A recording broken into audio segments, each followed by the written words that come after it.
네, 쿤 리스너 2부를 시작하겠습니다. 2부는 소설을 읽어주는 남자입니다. 제가 그 주에 읽은 소설의 앞부분을 다시 읽어드리는 시간인데, 그 전에 그 최근에 여러분들이 가장 많이 찾으신 소설들을 좀 정리해서 알려드리고, 그 다음에 이제 오늘 읽어드릴 소설을 알려드리기로 하겠습니다. 이번 주 저는 지난주에도 말씀드렸다시피 그 예스24를 이용하고 있습니다. 딱히 이유는 없고요. 처음에 그 책을 시작한 사이트가 예스24라서 그 이후로 꾸준히 그냥 그곳에서만 책을 사고 있습니다. 특별히 불편한 점이 없었고요. 해외에 나와서도 그 이북을 구매하는데도 특별히 뭐 어려움이 없어서 소설이 그건 뭐 그 회사의 문제가 아니라 그 저작권을 다루시는 분들과 작가의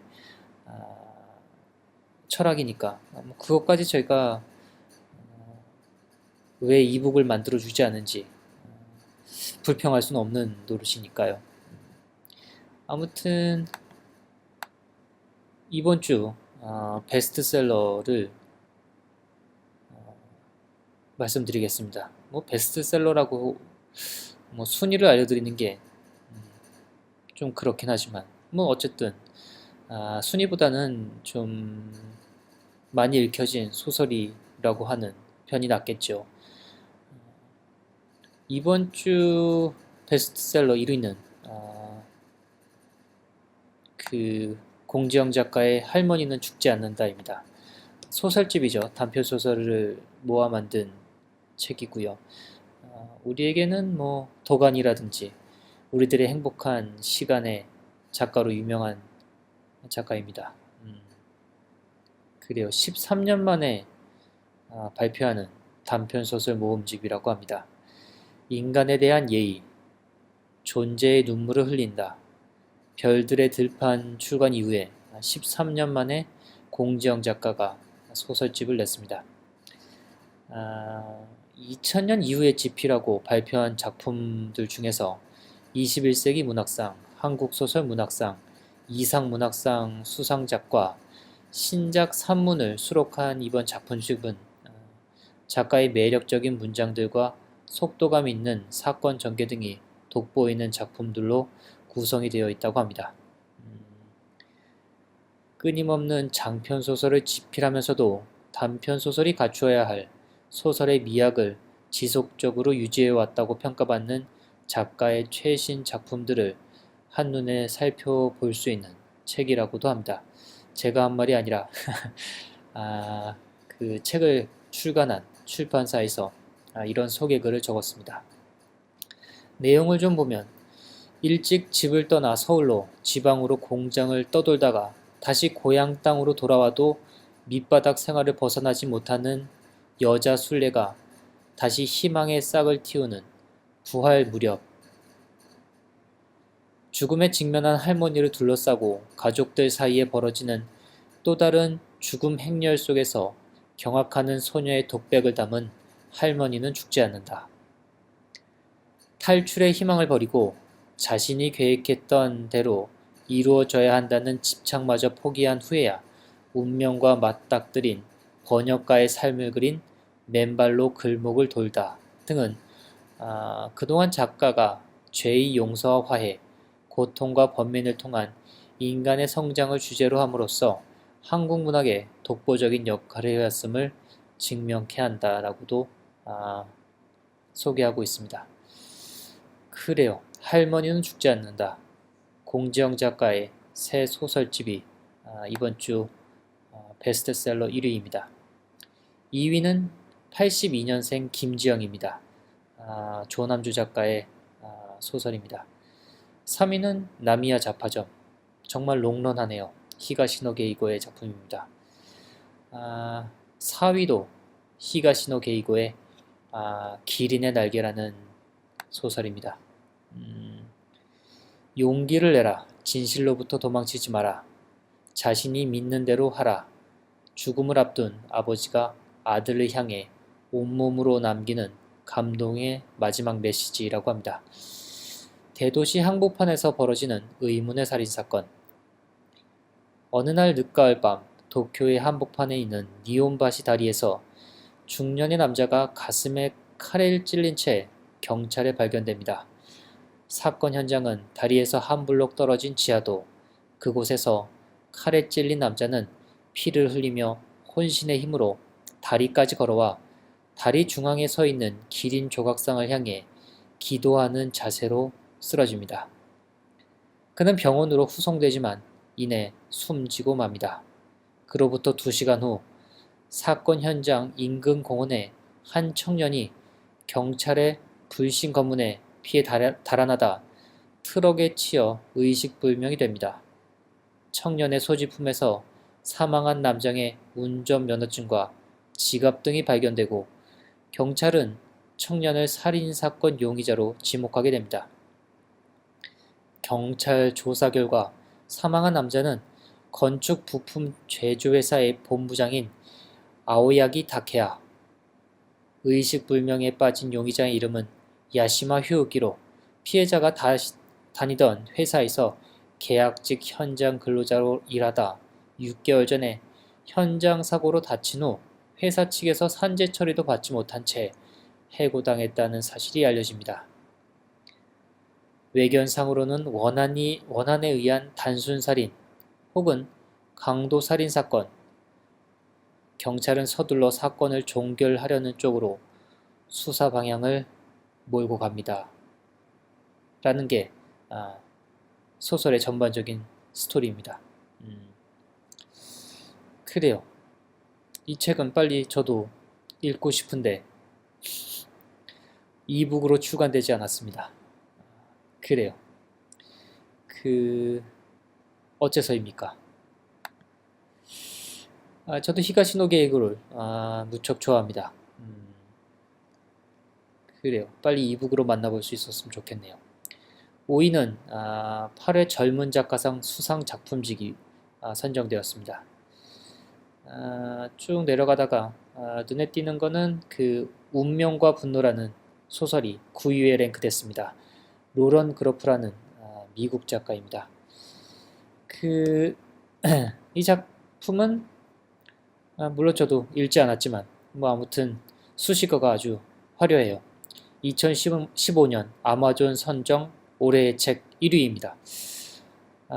미국 전 대통령 버락 오바마가 뽑은 2015년 최고의 책으로도 선정이 됐고 전미도서상 최종 후보, 전미도서 비평가 협의상 최종 후보, 워싱턴 포스트, 타임, 시애틀 타임즈, 이건 뭐죠? 미네폴리스 스타 트리뷴, 슬레이트, 라이브러리 저널, 커커스, NPR, 요건 압니다. NPR 선정 올해의 책으로 뽑힌 그야말로 베스트셀러입니다.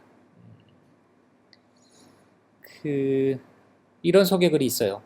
폭발적인 사고, 폭발적인 서사, 시적이고 우아한 문체, 지적이고 독창적인 서술로 동시대 가장 뛰어난 미국 작가 중 한 명, 산문의 거장이라는 평가를 받는 소설가. 그러나 아직 국내 독자에게는 그리 이름이 낯선 로런 그로프가 자신의 최신작이자 대표작인 운명과 분노로 국내에 첫 선을 보인다. 그래요. 저도 몰랐던 작가입니다. 아무튼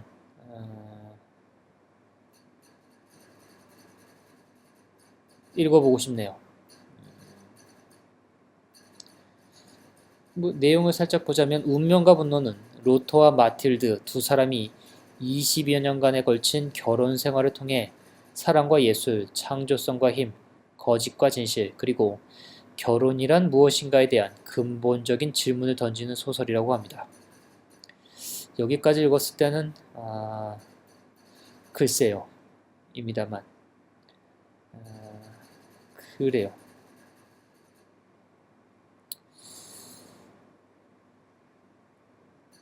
모르겠습니다. 제목은 좋아요. 운명과 분노. 기회가 닿으면 이북으로 나오면 읽어보겠습니다.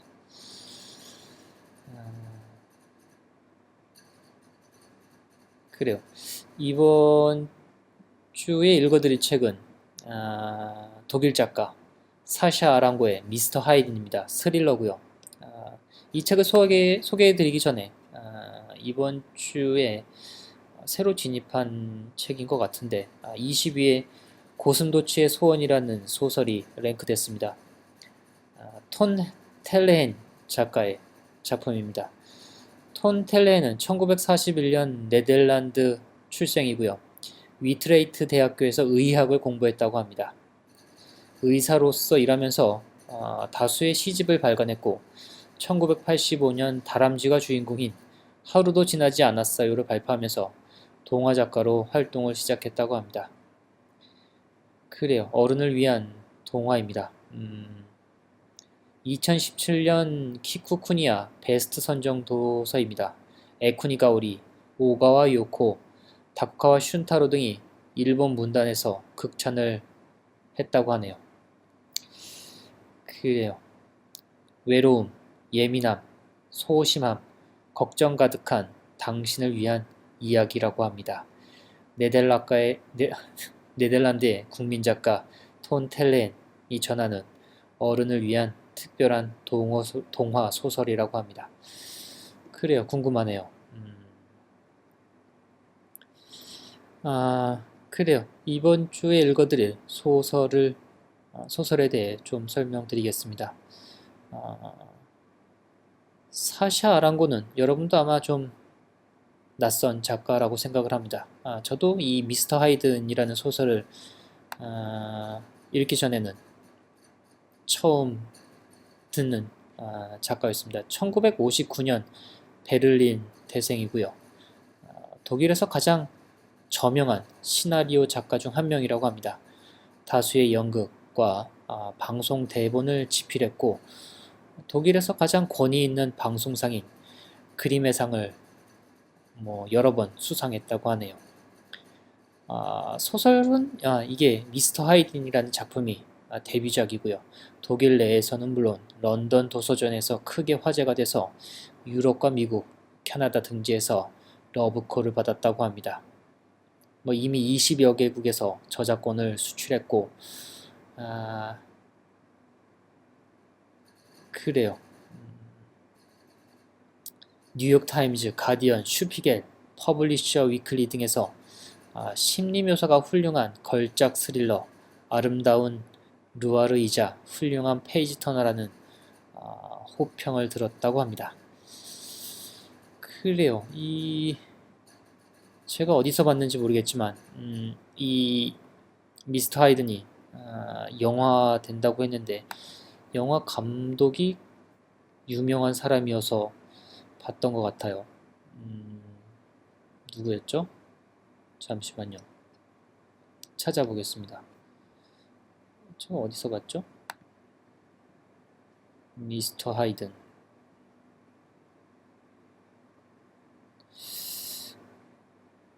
없네요. 영화 된다는 이야기가. 제가 어디에서 봤는지 모르겠지만 어딘가에서 영화 되는데 없습니다. 영화 안 되나요?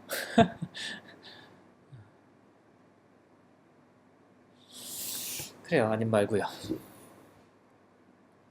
제가 들은 바로는 브라이언 드 팔마가 판권을 샀다는 얘기를 들었는데 아닌지도 모르겠습니다. 그래요. 아님 말고요. 소설은 저는 한 절반 정도 읽었는데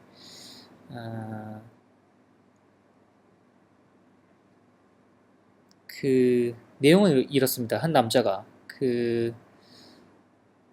한 여자를 만났는데 이 여자의 소설이 아주 끝내줬어요. 그런데 이 여자는 이 소설을 발표하지 않고 그냥 처박아 둡니다. 소설을 쓰는 스타일도 그 한밤중에 일어나서 새벽에 해밍웨이 같아요. 같은 시간에 일정 분량의 소설을 씁니다. 엄청나게 빠른 속도로 소설을 쓰고 그걸 그냥 처박아둬요. 창고 같은 데 처박아둬서 다 썩고 이럽니다. 그걸 이제 헨리라는 주인공이 발견을 해서 이 책을 출간하게 됩니다. 그래서 베스트셀러 작가가 되고 일약 스타덤에 오릅니다. 하지만 그 소설을 쓴 나중에 결혼을 하는데 이 아내의 이름으로 발간을 하는 게 아니라 자신의 이름으로, 헨리의 이름으로 발간을 하고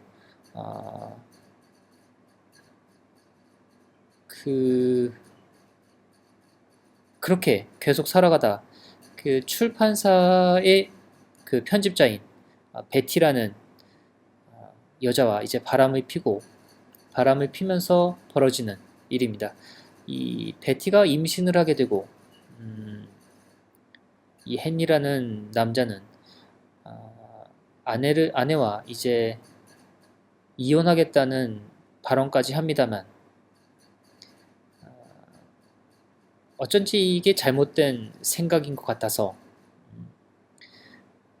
그 자신의 아이를 임신한 베티를 죽이려고 합니다. 그런데 어쩐 일인지 일이 꼬여서 베티가 아니라 아내를 살해하고 맙니다. 그래요.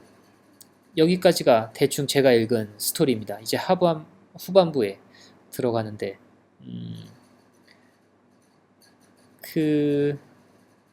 뭐 굉장히 참신한 소재는 아닙니다만 스릴러로서 갖추어야 할 요소들이 아주 많이 속해 있어서 어디서 그랬죠? 훌륭한 페이지 터너라고. 그 이야기가 아주 술술 넘어가면서도 뭐랄까 좀 어색한 부분 없이 이야기를 전개하는 힘이 있는 것 같아요. 사실 이것도 굉장한 재능이거든요. 프로 작가라는 것이 이런 어색한 부분 없이 글을 자연스럽게 흘려보내는 솜씨가 그런 프로 작가의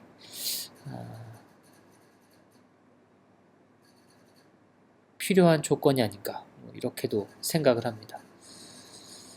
그래요. 제가 재미있게 읽고 있는 미스터 하이든의 앞부분을 여러분께 좀 읽어드리면서 이번 주에 굿 리스너를 마무리할까 합니다.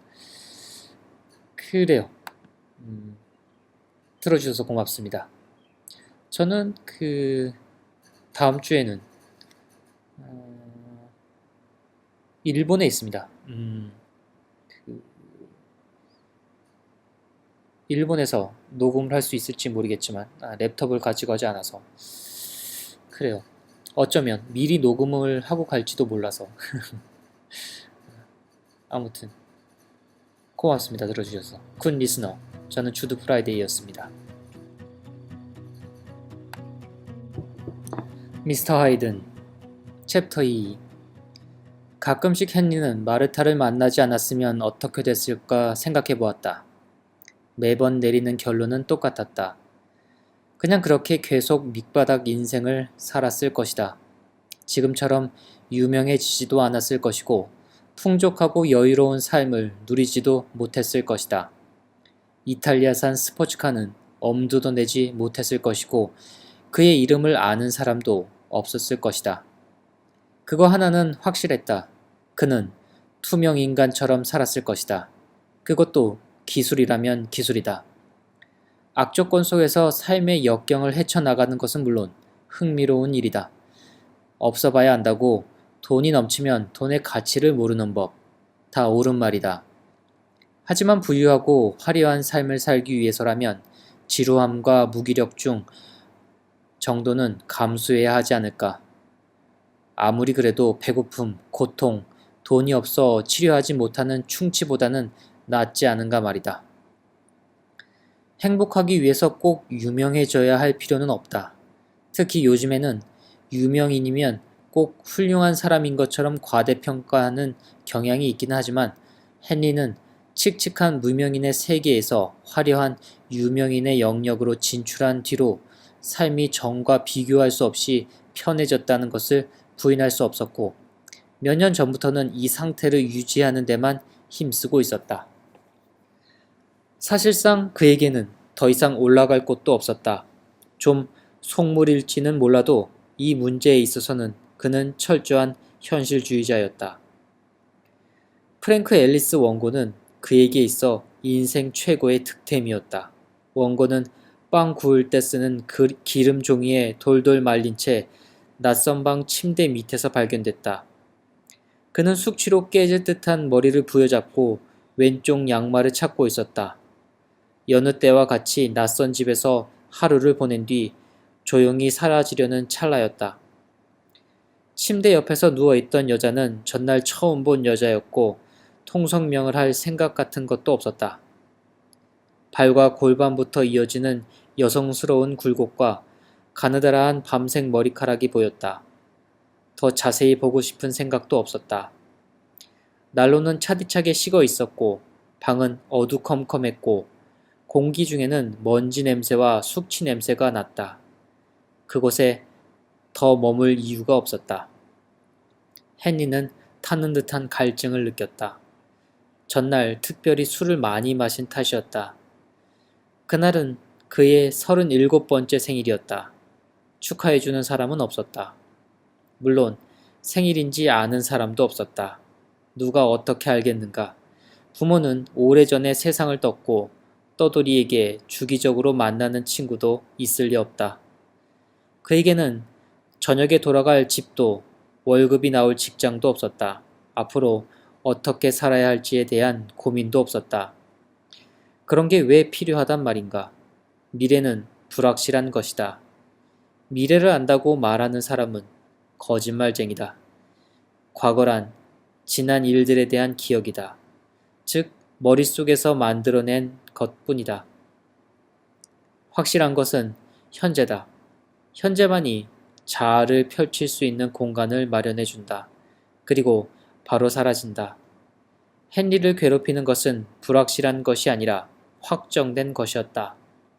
미래에 무슨 일이 생길지 상상하는 것은 마치 구덩이 위에서 흔들거리는 추를 보는 것과 같았다. 회한, 죽음, 부패하여 썩어 문드러지는 일 말고 무엇이 더 있겠는가. 그는 이러한 현실적인 가치관에 의거해 살았다.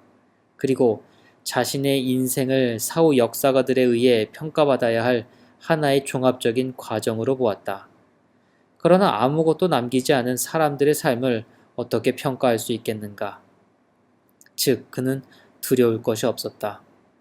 마르타의 원고는 침묵은 인간의 본성에 반하는 것이다 라는 말로 시작되었다. 그렇지.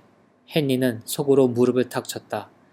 단순 명료한 게 그가 써도 딱 그렇게 썼을 것 같았다. 그는 다음 문장을 읽었고 계속해서 종이를 넘겼다. 왼쪽 양말은 잊은 지 오래였다. 다른 때 같았으면 음식을 사 먹을 요량으로 아무렇게나 던져준 푼돈이나 그 밖에 돈 될 만한 것을 찾아 두리번거리다 진직에 그 집을 빠져나갔을 것이다. 헨리는 첫 문단을 읽었을 뿐인데도 원고 속 이야기가 자신의 이야기와 비슷하다는 느낌을 받았다. 그는 옆에서 새근새근 숨소리를 내며 잠든 여자가 깨지 않도록 최대한 조용히 종이를 넘기며 한 번도 쉬지 않고 끝까지 원고를 읽었다. 작은 글씨로 빽빽하게 채워진 종이에는 고친 흔적이 전혀 없었고 그가 아는 한 오타나 틀린 문장 부호도 없었다. 그는 가끔 읽기를 멈추고 옆에 누워있는 여자의 얼굴을 물끄러미 바라보았다. 전에 그녀를 만난 적이 있었는가? 그녀를 만나 자신의 얘기를 들려주고 잊어버린 걸까? 이름이 뭐라고 했지? 이름을 말하긴 했던가. 그녀는 말이 많은 편이 아니었다. 작고 가냘픈 체구에 눈에 띄지 않는 수더분한 인상이었다.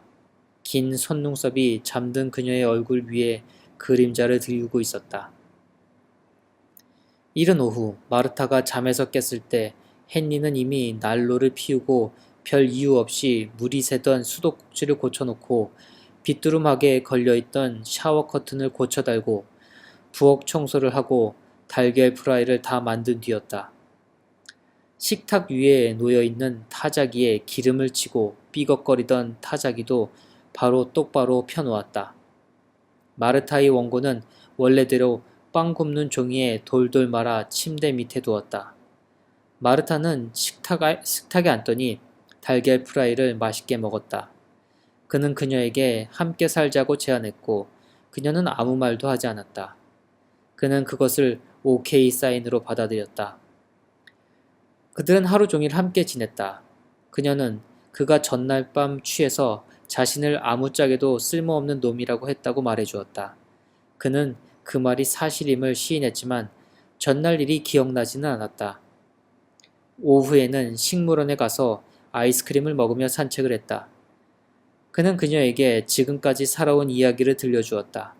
그에게 있어 유년기의 끝을 의미하는 그날, 어머니가 사라지고 아버지가 계단에서 떨어진 날에 대해 이야기했지만 숨어 산 일에 대해선 입에 올리지 않았다. 마르타는 한 번도 끊지 않고 조용히 그의 이야기를 들었다. 그의 팔을 꼭 붙잡고 열대 온실을 걸었고 나중에는 살며시 그의 어깨에 머리를 기댔다. 헨리는 남에게 자신의 이야기를 그렇게 많이 한 적이 없었다. 그리고 그가 말한 것도 대부분 사실이었다. 말해야 할 것은 다 말했고 꾸미거나 지어낸 것도 없었다. 그들은 행복한 오후 시간을 보냈다. 그 이후로도 이어질 평화로운 날들이 시작이었다. 두 사람은 그 전날 밤에도 난로 근처에 놓인 마르타의 침대에서 함께 잤다. 그는 술에 취하지 않은 상태로 거의 수줍어하면서 조심스럽고 부드럽게 그녀를 만졌다. 그녀는 말이 없었지만 호흡은 빠르고 거칠었다. 그가 잠들고 난 후 그녀는 자리에서 다시 일어나 타자기 앞에 앉았다. 헨리는 타자 치는 소리에 잠이 깼다. 타자기 소리는 규칙적인 간격으로 반복되다가 잠시 멈추었다가 탁 소리와 함께 끝났다. 그리고 띵 하는 소리로 줄을 바뀌는 소리가 났고 다시 탁탁탁 소리가 났다. 그렇게 줄이 바뀌고 문장이 바뀌었다. 한 장을 닫히고 종이를 뺄 때에 쉬익 하고 높은 소리가 났고 새 종이로 갈아 끼울 때면 씩씩 하는 짧은 소리가 났다. 문학은 저렇게 만들어지는 거구나. 그는 속으로 생각했다. 그렇게 밤새도록 타자기 소리가 이어졌다. 헨리가 그 다음에 고친 것은 침대였다. 그리고 나서 타자기 밑에 깔 고무판을 구해왔다. 식탁 의자도 새로 2개 구하고 전기세를 아끼려고 전기 계량기에 구멍을 뚫었다. 그렇게 차례차례 일을 해 나가면서 그는 돈 없이도 집을 꾸미는 일이 가능하다는 사실, 그 일에 자신이 얼마나 재능이 있는지 알게 되었다. 그는 그 집안을 쓸고 닦고 가꾸었다. 마르타는 그가 살림하는 모습을 바라볼 뿐 별 말이 없었다. 다른 일에도 마찬가지였다. 헨리는 그것이 마냥 신기하기만 했다. 말이 없다고 해서 의견이 없거나 무관심한 것도 아니었다. 그의 행동에 딱히 트집 잡을 것이 없었을 뿐 그녀는 모든 것에 만족하고 있었다. 마치 처음부터 그렇게 될 줄 알았다는 듯한 태도였다. 어느 날 헨리는 마르타가 원고를 전혀 읽지 않는다는 사실을 깨달았다. 그녀는 원고에 대해 말하는 법이 없었고 자신의 작품을 자랑스러워하지도 않았다.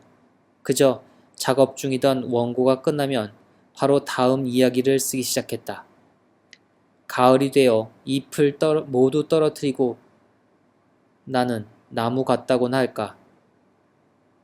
작업을 하면서 다음 이야기를 생각하는지 작업과 다음 작업 사이에 생산적인 휴식 같은 것도 없었다.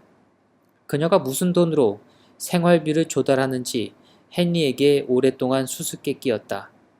대학 공부를 했다고는 하는데 전공이 뭔지는 말하지 않았다. 아마도 저축해 놓은 돈이 있을 것이라고 생각했는데 은행에 가는 일도 거의 없었다. 먹을 것이 없으면 그냥 굶었다. 오후에는 항상 수영을 하러 갔다.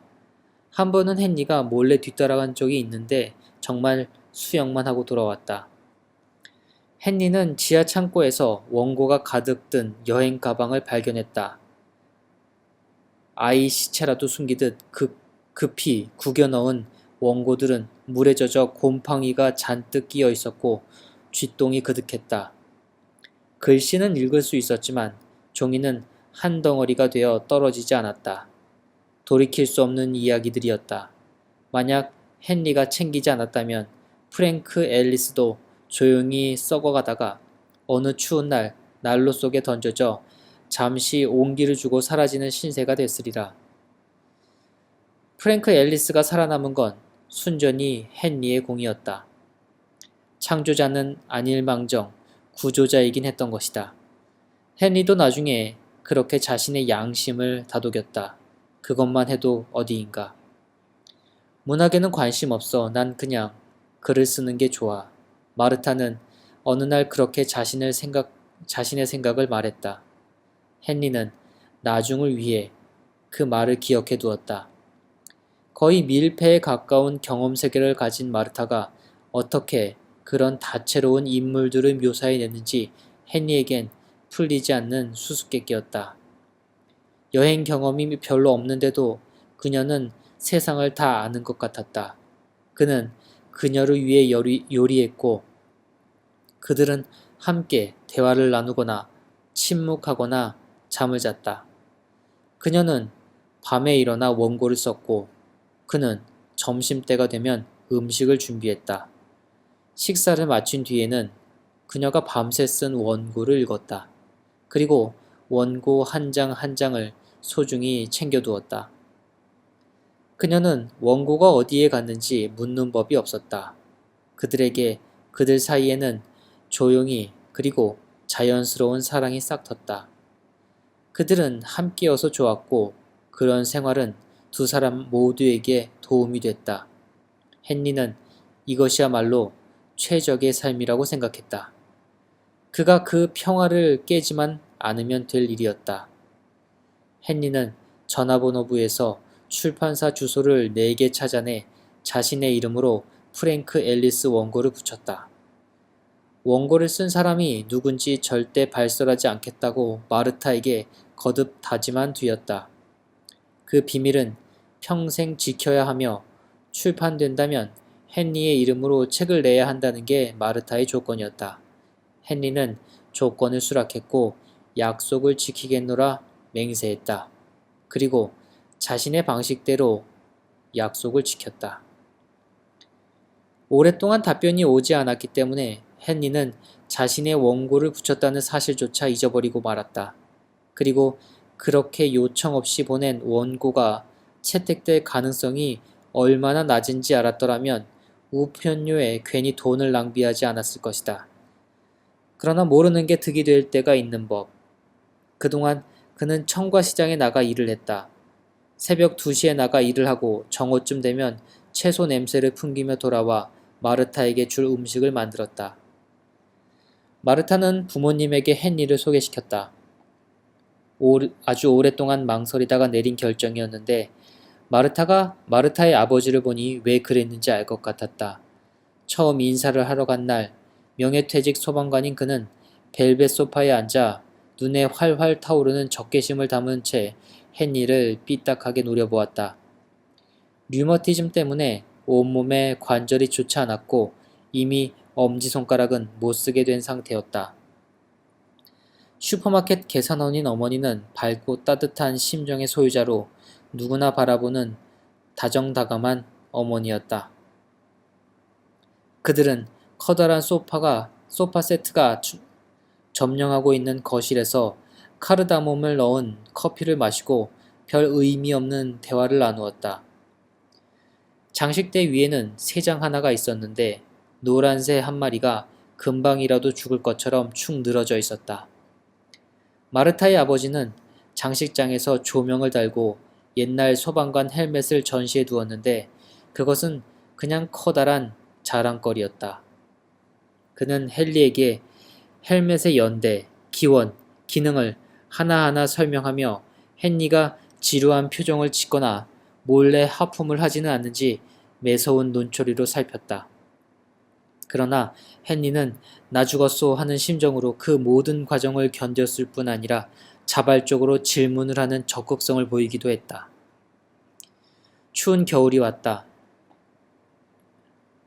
헨리는 현관문을 새 문으로 바꿔 달고 창문 틈새를 막고 따뜻한 전기담요 2개를 구해왔다.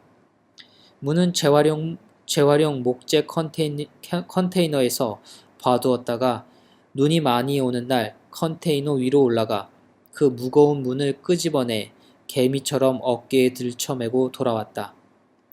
대패질로 겉면을 조금씩 밀어내고 아랫부분에 나무 조각을 대자 문틀에 잘 맞았다. 새 문 덕분에 이제 찬바람이 들어오지 않았다. 마르타는 깊이 감동받은 눈치였다. 뭐든 뚝딱뚝딱 만들어내는 헨리의 목공 실력에는 전에도 여자들이 에로틱한 인상을 어필하곤 했다. 목공 일이든 뭐든 취미생활은 지루함이나 나쁜 생각이 들지 않게 해준다. 지루함은 악의 근원이 아닌가. 헨리가 목공일이나 수리를 하는 것은 꼭 누구에게 잘 보이고 싶어서가 아니라 그저 그 일이 좋았다. 뭔가 고치는 게 재미있었고 딱히 다른 할 일이 없어서이기도 했다. 다음 해인 봄, 헨리는 장인을 죽였다. 빈 소방대의 소방 헬멧을 장인에게 선물했는데 참고로 빈 소방대는 역사상 가장 오래된 직업 소방대다. 늙은 소방 헬멧 수집가는 너무 기쁘고 놀란 나머지 동맥류가 터지면서 즉사하고 말았다. 전혀 예상하지 못하고 의도하지도 않은 상태에서 고도의 전문적인 방법으로 완벽하게 폭군 살해에 성공한 셈이었다. 그래서인지 양심의 가책도 느끼지 않았다. 사실 머릿속에 도사리고 있던 동맥류는 변기에 앉아 힘을 주다가도 터질 수 있었다. 그리고 폭군이 사라지는 것을 모두 좋아해 아무도 헨리를 나쁘게 생각하지 않았다. 소방 헬멧은 전부 죽은 소방대원과 함께 땅에 묻혔고 마르타의 어머니는 얼굴을 폈다. 그녀는 노란 새를 다른 사람에게 줘버리고 반년 뒤 알게 된 미국 기업가와 함께 위스콘신으로 이민을 갔다. 그녀는 그곳에서 번개를 맞았고 그 뒤로는 왼손으로 쓴 긴 편지를 통해 새로운 삶을 살고 있는 자신의 소식을 전했다. 그러던 중 모리아니에게 전화가 왔다. 헨리는 자전거를 타고 출판사로 갔다. 만약 그 일이 어떤 큰 파장을 불러올지 알았더라면 그곳에 가지 않았으리라.